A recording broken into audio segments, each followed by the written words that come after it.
Hi mga shots! Good evening! Ayan, nandito ako ulit sa aming kwarto, as usual. Anyway mga shots, dumating na pala yung aking in-order na sinasabi kong Flippy nung nakaraang kong vlog.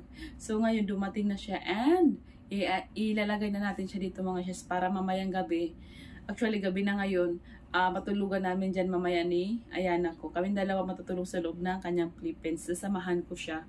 And yun ba, mag-unboxing pa lang tayo mga shots. Nililinis ko na yung likod ko para mawala silang lahat dyan. And mailagay na natin yung ating playpen. Ayun, excited na ako. Parang ako yung na-excite kay sa anak ko.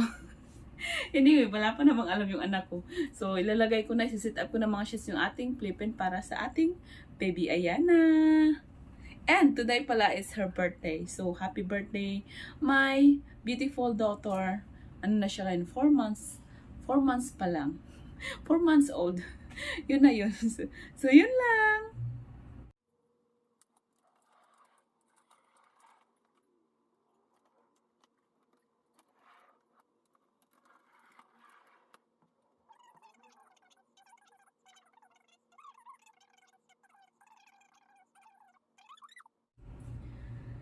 So, ayan na mga shots.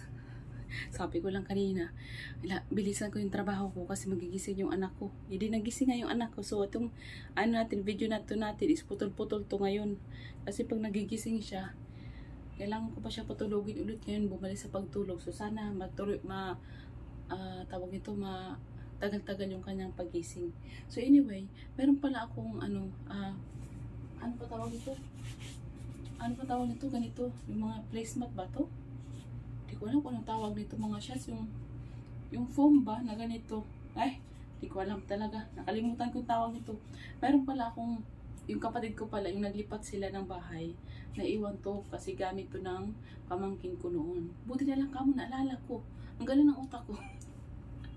Naalala ko. Kasi nakapatong siya doon sa taas ng kabinet namin. Sabi ko medyo madami-dami siya, magkakasya siya para pagpatungan natin ang ating playpen. So anyway, medyo siguro mga 10 piraso to. So, kasyang-kasya talaga siya dito sa ating space. And mag-unboxing na tayo mga shots para matapos tayo ng maaga. Kasi nga, yung ating oras is limited lamang pag mayroon anak. So, yun lang.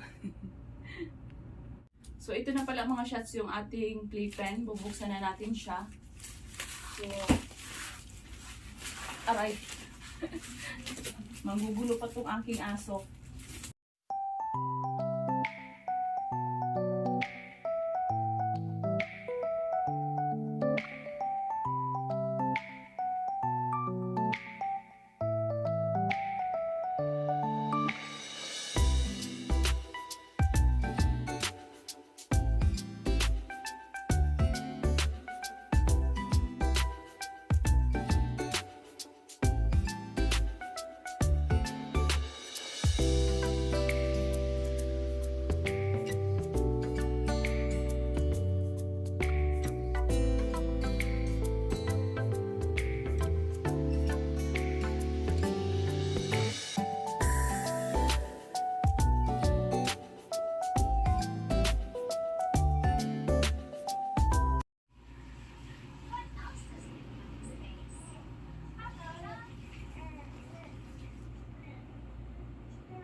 So, ito na pala ang mga shots. After 1 hour, natapos ko rin yung aking gawain.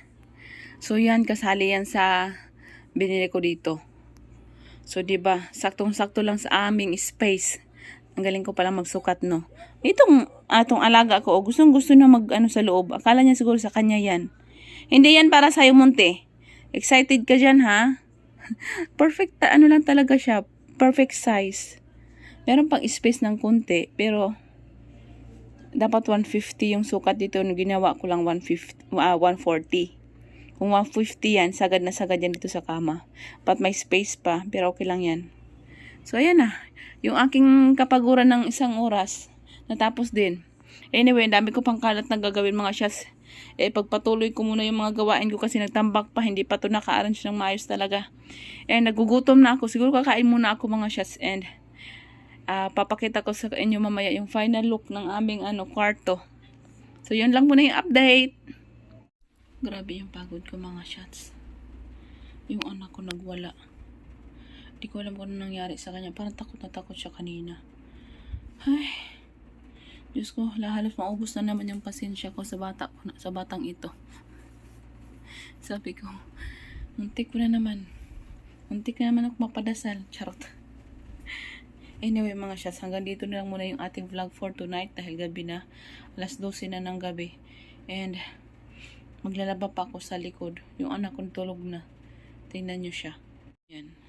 Diyan ko muna siya pinahiga. Kasi yung dito, may kutsyon dyan. Itong kutsyon na to galing to sa crib niya. Kaso lang pag umiikot-ikot yung anak ko, baka malaglag ka ako dito. Tapos medyo matigas to kasi wala siyang foam. Kailangan siya palitan ng foam para hindi masaktan yung ulo niya kasi may tendency to siya yung ulo niya inuumpog niya. So baka one of these days bilhan natin siya ng foam para dito na talaga siya matutulog. As of the moment, dito muna siya. Ayan, ang ganda ng kanyang tulog ngayon kasi nga malamig na, tapos late na. And kanina grabe yung iyak niya. Napagod siguro to sa kakaiyak. Kaya ayan, napatulog na siya. Anyway, yan lang muna yung ating video mga shots. Thank you for watching mga shots. Please don't forget to like and subscribe. God bless us all.